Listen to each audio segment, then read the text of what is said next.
Hello, today we're going to go over the stoichiometry test review. The test will be on Wednesday. The first page and some of the second page is just a quick summary over the notes that we've gone over the last couple of weeks and some tips and examples on how to solve some problems. So here's the rest of it. Practice problems start right here, and this is where we're going to begin doing some work together.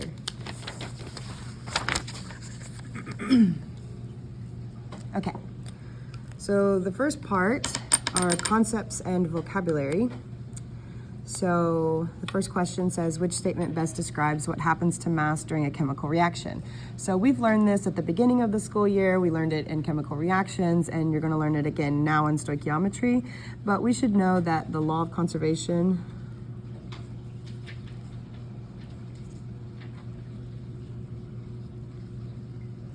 of mass says that whatever is on the left side of the yield sign has to be on the right as far as mass and atoms.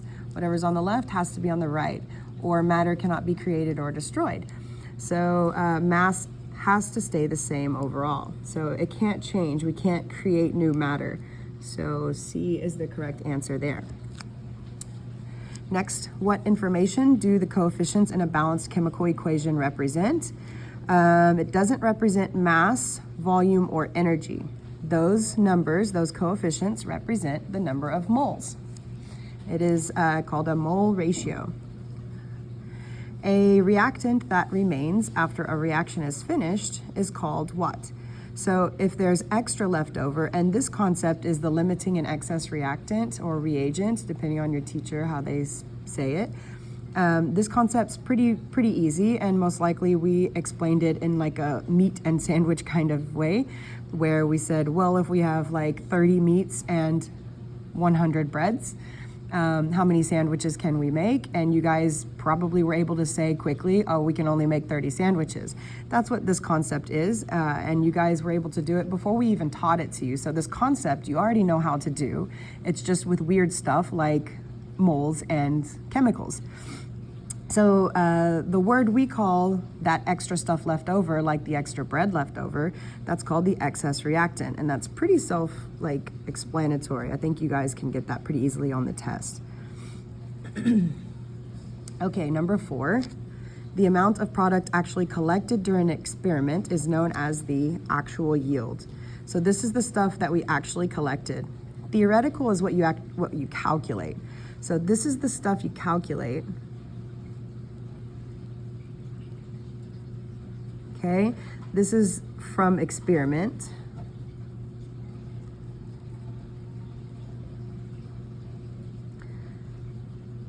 This is not a thing.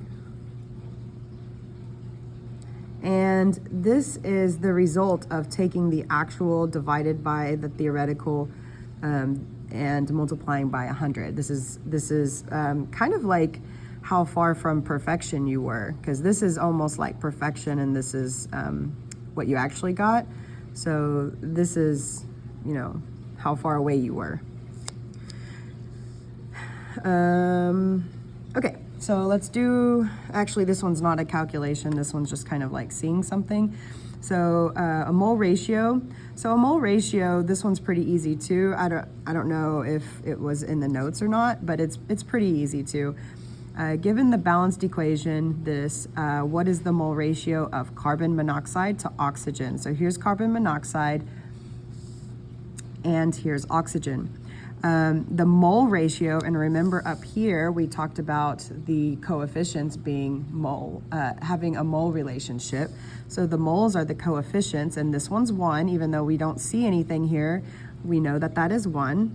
So the mole ratio of carbon monoxide to oxygen is 2 to 1. So B is the correct answer here. The mole ratio of oxygen to carbon dioxide would be 1 to 2.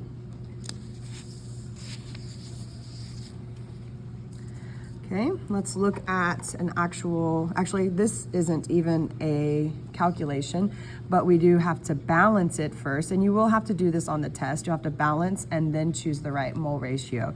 So if you don't balance correctly, you're kind of cooked. So some teachers have you list to the side, I think like this. I'm not sure. I just do this like that, and I do it on this side. So iron on the left, there's 1, and I have 2 oxygens on the left. I have 2 irons on the right and 3 oxygens on the right. Let's go ahead and balance our oxygens because they're going to be the ones that are annoying, and then this iron is alone and single, so it's going to be easy just to throw a number in there at the end once our oxygens are balanced. So the lowest number we can go ahead and put in, when I see oxygen at 2 and 3 ratios, I go ahead and just kind of bring that 2 up here and the 3 up here. So making them both 6. So now we have 6 oxygens and 6 oxygens. Let's update our iron. Our iron, we have 4 now. And so now we just need 4 irons over here. And we need to make sure that we can't reduce it. Sometimes we go too far, and that's okay. We cannot reduce this, so it's balanced. So now let's answer the question, what is the mole ratio of iron to iron oxide? So iron to iron oxide, it's 4:2 ratio. So we're gonna pick C.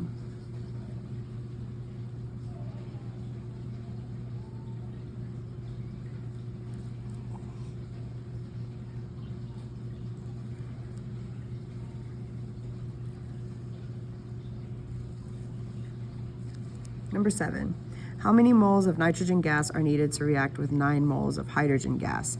So this is just a simple stoichiometry problem. I'm not sure how I kind of have an idea of how it's taught in the other classes, but in my class, I have my students put known and unknown. And I think Ms. Paul has you basically put your unknown kind of at the end, like where you're going. Like my unknown is like, what do I want? How many moles of nitrogen gas? So how many moles of nitrogen gas? And I think Ms. Paul has you do this at the end, like this. And then you guys do the little tracks thing. And I have my students just kind of do a known and unknown, which is it's all the same thing. And like the known would kind of go at the beginning and you guys would kind of make your path. So 9.0 moles of H2. And so we basically want to get from hydrogen to nitrogen. Notice we don't have any unit changes here, so we can go straight to our mole to mole ratio since we don't have to get out of a unit like from grams to moles or liters to moles or particles to moles, and we don't have to go from moles to another unit. So we're just going to go straight into a mole to mole ratio and be done with it. So I always bring down my known, and Ms. Paul skips this step because you guys just start off with it, and all of this is perfectly okay. And we draw a dot and a line, and you guys, I think, do a line, like you just kind of draw a line in this, and then whatever is up here goes down here. So moles of H2 is at the bottom. And at the top is moles of N2. So really all we're doing is we're converting from one chemical to the other. And so, and we can only do that through the mole to mole ratio. Now, where do we get these numbers? In the last unit, in the moles unit, it was always 1. But when you're doing a mole to mole ratio, just like up here, we found out what's the mole to mole ratio. We have to get it from the balanced equation. And if there's numbers here, go ahead and assume it's balanced. So here it's 1. So we got that number from here. You can draw your line there just to kind of remind yourself. And the number we would put in front of hydrogen will be 3. And we got that number from there. So then all we have to do is take 9.0 divided by 3, and the answer is 3. So it's 2 significant figures. So 3.0 moles of N2 would be our answer. So A is the answer.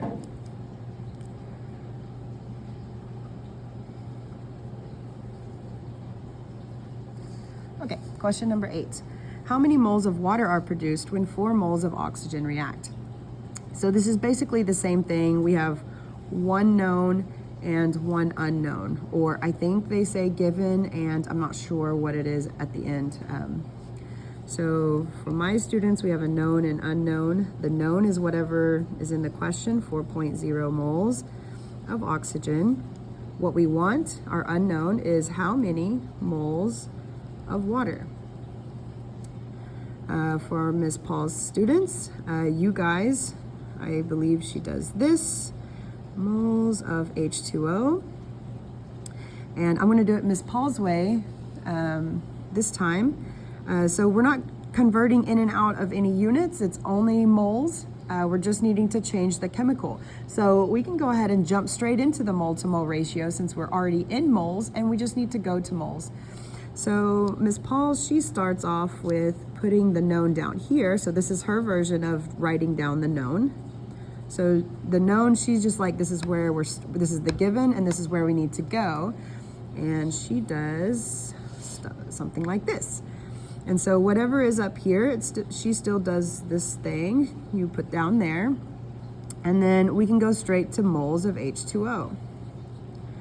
So this is for Ms. Paul's students. You guys do it like this. And then you just grab the coefficients from the, what is this? Chemical equation. And you have a 2 here and your oxygen. There's nothing there, so we just assume it's 1, like that.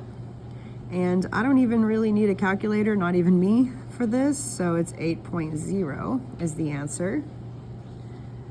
And some of the questions on the test are that simple, and some of them you'll need a calculator. But yeah, that's it. Pretty simple. Okay, moving on. Limiting reactant. So limiting reactant is that sandwich type of question where you're like, I have 30 meats and 100 breads and I can make a max of 30 sandwiches. The limiting factor was meats and the excess was bread. You guys would be able to tell me that super easy. This is the same concept. It's a concept you could already do before we taught it to you. We're just applying it to chemicals and moles, which is not normal for you guys. So it's a little weird, but it's also not. You do this calculation in your head with no problem. But now we're dealing with moles and chemicals, so it might feel a little weird, but to be honest, it's actually very easy. So you have, so what you'll notice in these questions is you have 2 knowns, or for Ms. Paul's class, 2 givens. So it looks like, so you'll be doing 2 equations. Just like with the meat and bread, you calculated, okay, I can make 30 sandwiches with 30 meat, and I can make 50 sandwiches with 100 breads. You calculated both of those, and then you chose the 30 because it was the least amount, and you're like, that's the max I can make. It's going to be confusing with numbers for some reason. It doesn't really translate well with you guys, but that's what you're doing. We're doing 2 equations as well. We have 2 knowns, and then we're going to do 1 unknown. Our unknown is going to be the product. It could be one product, or you might choose a product, or on the test, we might ask you for a specific product. It depends. In this case, it doesn't tell us the product at all. We just assume that we're going to find out how much this product is made because it's the only product. So we have a known, unknown, known, unknown. And for Ms. Paul's kids, you would just start off with your known. So that would be 10 moles of sodium and 3 moles of chlorine. And then Ms. Paul would also put at the end, I think something like this, how many moles of sodium chloride, how many moles sodium chloride. So the unknown for both, or the thing we're trying to find, is the same. Okay, so, oops, you can't see. Okay, so Ms. Paul's class would start it off like this. My class, we'd have a known and unknown. So I'll go ahead and fill it out for my kids. Moles of Na, and then 3 moles of Cl2. And then our unknown will be how many moles of NaCl? How many moles of NaCl? So our unknowns are the same, our knowns are different. It's just like I have 30 meats, 100 breads. How many sandwiches? How many sandwiches? We're gonna see how many sandwiches at the end. We're gonna pick the lowest, and that's the max we can make. And then whichever one is the lowest, we're gonna say that was the limiting. Whichever one was higher, we're gonna say that was an excess. It's basically the same thing, just weird. Okay, so my kids, I would have said, okay, we're gonna bring down our known. I'm gonna format it for Ms. Paul because this video is mostly for Ms. Paul's students. So since we're not changing in and out of any units, it's just mole to mole, we're gonna jump into our mole to mole ratio. So moles of Na will go down here. And moles of NaCl will go up here. And that's our end. We're here. We're moles of NaCl, so we're done. And then numbers, moles of NaCl, it's already balanced for us, so I'm going to put 2 at the top. Moles of Na, also 2. So really, when you take 10 times 2 divided by 2, it's going to be the same number. It's basically 1. So the answer will be 10. Next, we're going to look at this one. 3 moles of chlorine gas. I'm going to do it just like Ms. Paul does it. Okay. My kids, we would have drawn the dot and the line. It's no different. So whatever is up here will go down here, moles of Cl2. And we want to get to moles of NaCl. Oops. And we're here now. And then the number 2 goes up here from the coefficient in the balanced equation. I got that. Moles of Cl2, this is 1. So we're going to put a 1 here. And so this one is 3 times 2 divided by 1. So the answer is 6 here. Okay, so we've calculated things, but what does it mean? So you, in your head, when we talked about bread and meat and sandwiches and all that stuff, you calculated it, and then you chose the lowest number of sandwiches possible to be made, and then you said that's the max. So here, if all of this was able to react, we could make up to 10 moles of sodium chloride if all the sodium could react. If all the chlorine could react, we could make up to 6 moles of sodium chloride, so salt. But what happened is the chlorine gas ran out once we made 6 moles of chlorine, just like the meat ran out when we made 30 sandwiches. So chlorine is the limiting reactant, and this is the maximum amount of salt we could make. We could have made 10 moles of sodium chloride with sodium, but this stuff ran out. So because this ran out, we have extra of this, and we never were able to make this. We weren't able to make the 50 sandwiches, even though theoretically we could have with the 100 breads, but we couldn't make all the sandwiches because we ran out of meat. So this is the max produced. This is the limiting reactant. This will be extra, so this is the excess reactant. We will never be able to get to that many moles unless we add more of this stuff. Okay, so what is the question actually asking? Which substance is the limiting reactant? So really, we just want to know what is limiting. It's this thing. This thing ran out at 6 moles. So chlorine is the limiting reactant. Okay, last question. A reaction has a theoretical yield of 60 grams. If 45 grams of product are collected, what is the percent yield? So theoretical yield is basically this. Theoretically, we should get this. But when we're in the lab, mistakes happen, filters break, water has ions in it that bond with things that kind of take away our product. So sometimes we don't actually get what we're supposed to get. So we want to see how far from perfection we were. And so there is an equation that you'll get on the test. And so the percent yield is equal to the actual yield divided by the theoretical yield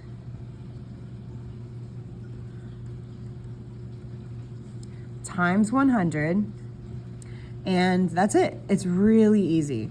So theoretical is what we calculate, and this is from the lab. So that's how much we actually collected. So when we plug it in, so the percent yield is, this is the actual, so 45 grams divided by 60 grams times 100 equals. So I got 45 divided by 60. I always push equal sign, times 100, so that's 75%. So that's 75%. We collected 75% of the product we should have. So we go and circle 75%. Good luck on your test, children. I hope you do well. And you guys have a good evening.